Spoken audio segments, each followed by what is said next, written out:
My stepfather spent years telling me I wasn't real family, so I made sure the lawyer knew which signature was forged on Grandma's will. It started when I was 8. Mom married him 6 months after Dad died, and he made it clear I was baggage. "Blood is thicker than water," he'd say, ruffling his own son's hair while I stood invisible beside them. At dinner, he'd serve his son first, give him bigger portions, ask about his day while barely looking at me. Grandma was different. She'd slip me 20s and whisper, "You're mine, sweetheart," always. When she got sick, I visited every Tuesday after school. I'd read to her, paint her nails, and listen to stories about my real dad. My stepfather never came. "Too busy," he'd say. The day before she died, Grandma held my hand tight. "I took care of you," she said. "Don't let anyone tell you different." I thought she meant emotionally. I was wrong. The will reading was brutal. Grandma's estate was worth $340,000. Half went to Mom. The other half split between me and my stepbrother equally. My stepfather turned purple. "That's not right," he said. "Check again." The lawyer reviewed everything.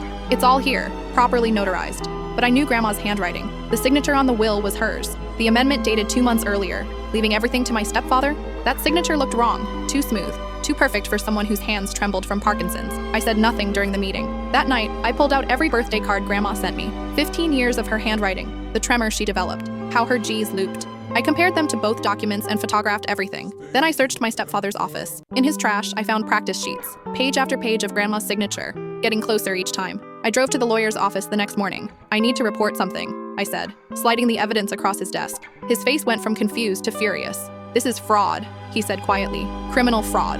The investigation moved fast. Handwriting analysts confirmed it. My stepfather had forged the amendment during a visit while Grandma was heavily medicated. He thought she'd die before anyone noticed. He was counting on Mom being too grief-stricken to question anything. He hadn't counted on me keeping every card, or knowing Grandma's handwriting better than my own. The criminal charges were filed yesterday. My stepfather was arrested this morning. Mom is devastated, believing his lies about it being a misunderstanding. She's hired him an expensive attorney using money from her half of the estate. Here's what she doesn't know. During the investigation, the lawyer found something else in Grandma's safety deposit box, a letter dated 3 days before she died, explaining exactly why she'd left me that money, and exactly what my stepfather had done to make her change her will. What Grandma witnessed him doing, what she made me promise never to tell anyone while she was alive. Tomorrow, that letter gets entered into evidence, and my mom will finally learn the truth about the man she married, about what he did to me when no one was watching, about why Grandma made me promise to wait until she was gone before telling anyone, about the real reason she called the police 2 weeks before she died, then withdrew the complaint after he threatened her.